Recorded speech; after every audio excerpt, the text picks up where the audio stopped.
men and women were made different. I don't think of it as a bad thing that we're different. We're supposed to be. It creates good balance. Me, I'm naturally overly firm with our kids. My wife, on the other hand, she's naturally more nurturing. So with the two of us being different, that's how we balance discipline for our children. And as you guys can tell, I'm overly firm on some of that stuff. But there's a time and a place for each one. There is a time to try and nurture them and encourage them when they made a bad choice. But then there's times where when Isaiah wants to run to the street when he's 5 years old, that's not the time to have a discussion when another car's coming. Sometimes you got to be firm and grab them and be like, no, you're not doing this right now. And I think we were designed to be different, to have different roles and help in different ways. And I say celebrate the differences. That don't have to be a bad thing. My favorite analogy that kind of like describes men from women that just makes me laugh is men have like Google Chrome, one window open, one tab, one thing open, boom, laser focused. Women also have like Google Chrome open. The only difference is there's like 43 tabs open. 3 of them are frozen. One of them is playing music and they'd like to stop it, but they don't remember which tab it is. And they're trying to balance all 43 tabs all at the same time. That gives me a little bit of anxiety just thinking about that. Like, how do women operate having over 40 things going through their head at once? Like, I think I've read in books where like men just sit down just like, and do nothing after work. And women are like, what are you doing? Like, how do you just sit there and relax and not think about the many things going through your brain? And the fact is, men don't. We got one. And that's right now. I'm tired. I just want to rest. And we could just focus on that. Now, once again, does this work perfectly for every single man? No. Does this work perfectly for every single woman? I'm sure there's plenty of women with just one tab open on their Internet Explorer or whatever the case is.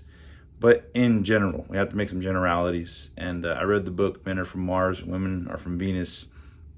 And he does a great job of like, hey, look, we're literally from different planets. You got your Martians and the Venusians, and this is how the Martians operate, the men, and this is how the women operate.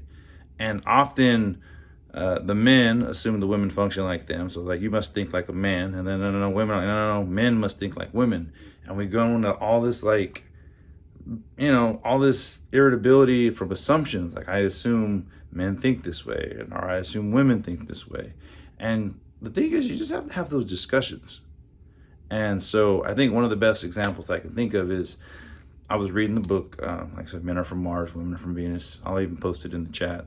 And, he made some generalities about it. Like in one section of the book, he was like, well, often women just want to share their feelings and just talk about how their emotions are feeling and how this situation made them feel.